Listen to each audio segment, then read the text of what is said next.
ओम नमो भगवते वासुदेवाय।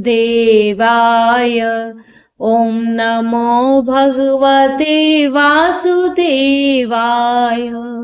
ओम नमो भगवते वासुदेवाय। ओम नमो भगवते वासुदेवाय। श्रीमद् भागवत महापुराण के महत्व को जानते हुए आज हम चलते हैं अध्याय 3 पर। यहाँ पर अध्याय 3 में भक्ति के कष्ट की निवृत्ति कैसे हुई उसकी विधि बताई गई है, अर्थात भगवत कथा की क्या विधि है, इस ओर यहाँ पर कथन कहा गया है। तो नारद जी कहते हैं, अब मैं भक्ति ज्ञान और वैराग्य को स्थापित करने के लिए प्रयत्न पूर्वक श्री सुखदेव जी के कहे हुए भागवत शास्त्र की कथा के द्वारा उज्जवल ज्ञान यज्ञ को करूंगा। यह यज्ञ मुझे कहाँ करना चाहिए? आप इसके लिए कोई स्थान बता दीजिए। आप लोग वेद के पारगामी हैं, इसलिए मुझे इस सुख शास्त्र की महिमा सुनाइए। यह भी बताइए कि श्रीमद् भागवत की कथा कितने दिनों में सुनानी चाहिए और इसके लिए सुनने की विधि क्या है? सनकादि बोले, नारद जी आप बड़े विनीत और विवेकी हैं, सुनिए आपको यह बातें बताते हैं। हरिद्वार के पास आनंद नाम का एक घाट है, वहां अनेक ऋषि रहते हैं तथा देवता और सिद्ध लोग भी उसका सेवन करते रहते हैं। भांति भांति के वृक्ष और लताओं के कारण वह बड़ा सघन है और वहां बड़ी कोमल नवीन बालू बिछी हुई है। वह घाट बड़ा ही सुरम्य और एकांत प्रदेश में है। वहां हर समय सुनहले कमलों की सुगंध आया करती है। उसके आसपास रहने वाले सिंह, हाथी आदि परस्पर विरोधी जीवों के चित्त में भी वैर भाव नहीं है। वहां आप बिना किसी विशेष प्रयत्न के ही ज्ञान यज्ञ आरंभ कर दीजिए। उस स्थान पर कथा में अपूर्व रस का उदय होगा। भक्त भी अपनी आंखों के ही सामने निर्बल और जरा जीर्ण अवस्था में पड़े हुए ज्ञान और वैराग्य को साथ लेकर के वहां आ जाएगी, क्योंकि जहां श्रीमद् भागवत की कथा होती है वहां यह भक्ति आदि अपने आप पहुंच जाते हैं। वहां कानों में कथा के शब्द पढ़ने से यह तीनों तरुण हो जाते हैं। सूत जी कहते हैं, इस प्रकार कहकर नारद जी के साथ सनकादि भी श्रीमद् भागवत कथा अमृत का पान करने के लिए वहां से तुरंत गंगा तट पर चले आए। जिस समय वे तट पर पहुंचे, भूलोक, देवलोक और ब्रह्मलोक सभी जगह इस कथा का हल्ला हो गया। जो भगवत कथा के रसिक विष्णु भक्त थे, वे सभी श्रीमद् भागवत मृत का पान करने के लिए सबसे आगे दौड़ दौड़ करके आने लगे। भृगु, वशिष्ठ, च्वन, गौतम, मेघातिथि, देवल, देवरात, परशुराम, विश्वामित्र, शाकल, मार्कंडेय, दत्तात्रेय, पिप्पलाद, योगेश्वर, व्यास और पराशर, छाया, शुभ, जाजली और जहुन आदि सभी प्रधान मुनिगण अपने अपने पुत्र, शिष्य और स्त्रियों समेत बड़े प्रेम से वहां आए। इनके सिवा वेद, वेदांत, उपनिषद, मंत्र, तंत्र, 17 पुराण और 6 शास्त्र के मूर्तिमान होकर के वहां उपस्थित हुए। गंगा आदि नदियां, पुष्कर आदि सरोवर, कुरुक्षेत्र आदि समस्त क्षेत्र, सारी दिशाएं, दंडक आदि वन, हिमालय आदि पर्वत तथा देव, गंधर्व और दानव आदि सभी कथा सुनने के लिए चले आए। जो लोग अपने गौरव के कारण नहीं आए, उन्हें महर्षि भृगु समझा बुझा करके ले आए। तब कथा सुनाने के लिए दीक्षित होकर श्री कृष्ण परायण सनकादि नारद जी के दिए हुए श्रेष्ठ आसन पर विराजमान हुए। उस समय सभी श्रोताओं ने उनकी वंदना की। श्रोताओं में वैष्णव, विरत, सन्यासी, ब्रह्मचारी लोग आए और आगे बैठे। उन सब के भी आगे नारद ऋषि विराजमान हुए। एक और ऋषिगण, एक और देवता, एक और वेद और उपनिषद आदि तथा एक और तीर्थ बैठे और दूसरी ओर स्त्रियां बैठी। उस समय सब ओर जय जयकार, नमस्कार और शंखों का शब्द होने लगा और अबीर, गुलाल, खीले एवं फूलों की वर्षा होने लगी।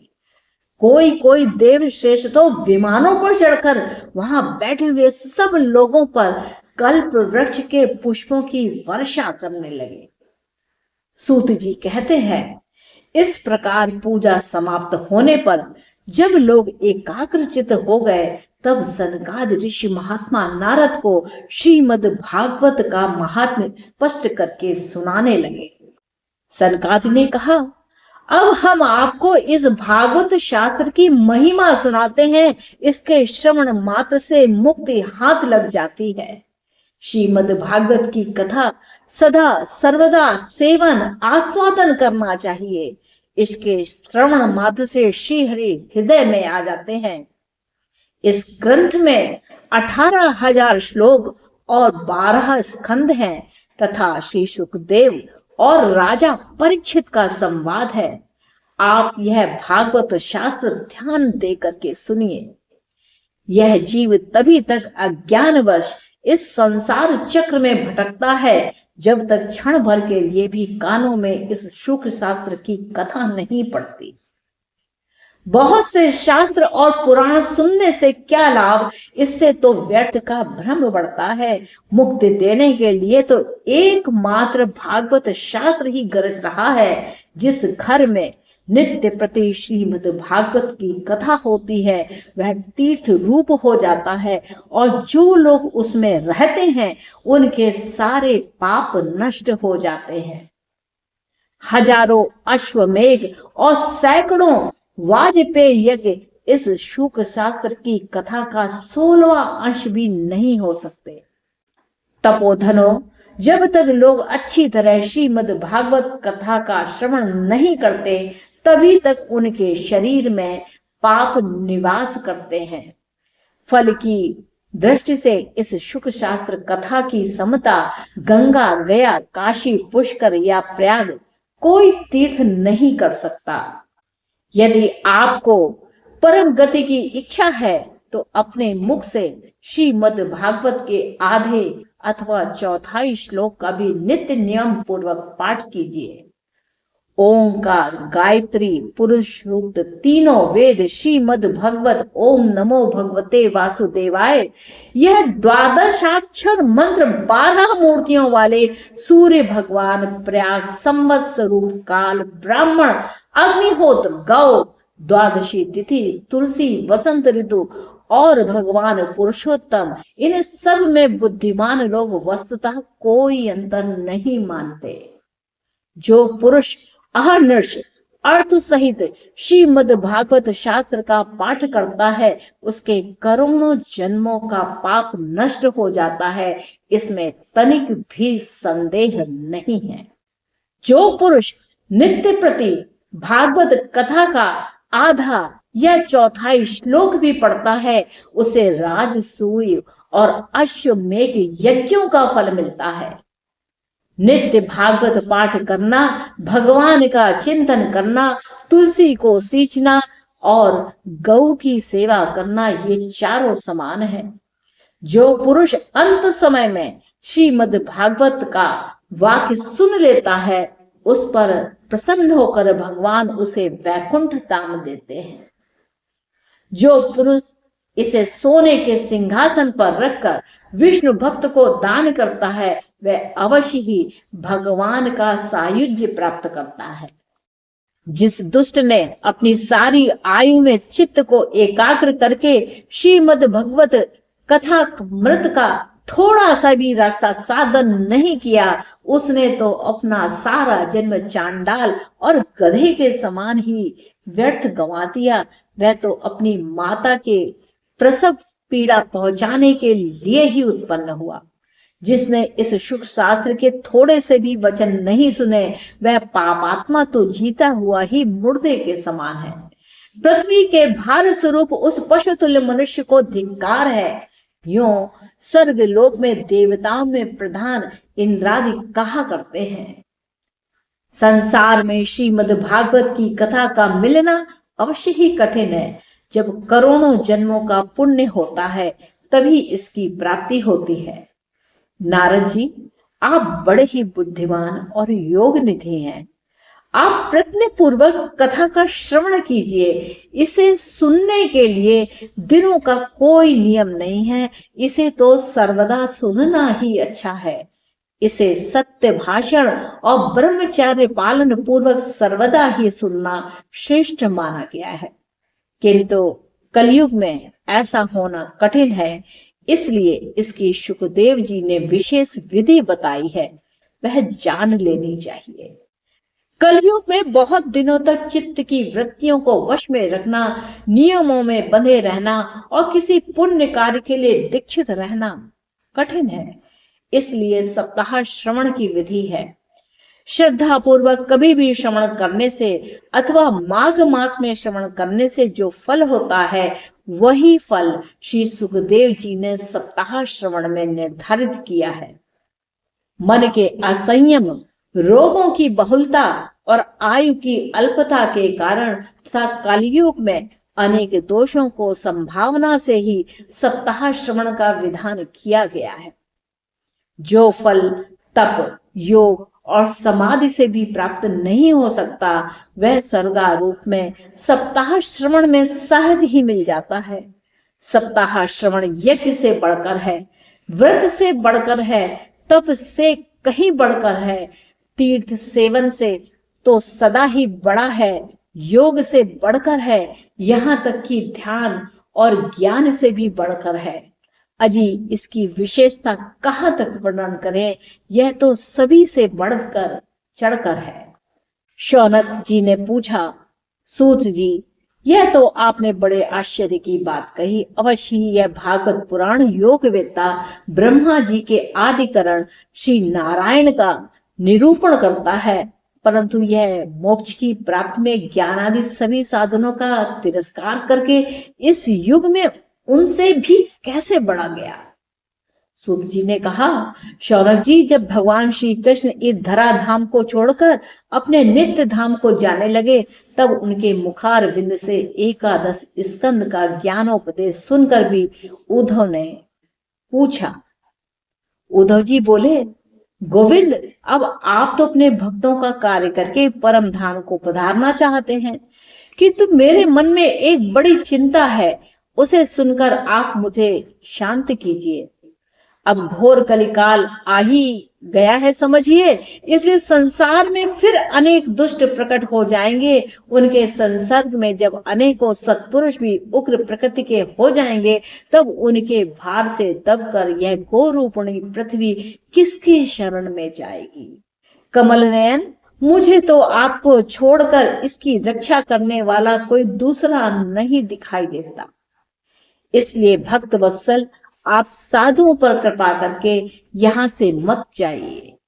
भगवान, आपने निराकार और चिन्ह मात्र होकर भी भक्तों के लिए ही तो यह सगुण रूप धारण किया है, फिर भला आपका वियोग होने पर वे भक्तजन पृथ्वी पर कैसे रह सकेंगे। निर्गुणोपासना में तो बड़ा कष्ट है, इसलिए कुछ और विचार कीजिए। प्रभास क्षेत्र में उद्धव जी के यह वचन सुनकर भगवान सोचने लगे कि भक्तों के अवलंब के लिए मुझे क्या व्यवस्था करनी चाहिए। शौनक जी, तब भगवान ने अपनी सारी शक्ति भागवत में रख दी। वे अंतर्धान होकर के इस भागवत समुद्र में प्रवेश कर गए। इसलिए यह भगवान की साक्षात शब्दमयी मूर्ति है। इसके सेवन, श्रवण, पाठ अथवा दर्शन से ही मनुष्य के सारे पाप नष्ट हो जाते हैं। इसी से इसका सप्ताह श्रवण सबसे बढ़कर माना गया है और कलयुग में तो अन्य सब साधनों को छोड़कर यही प्रधान धर्म बताया गया है।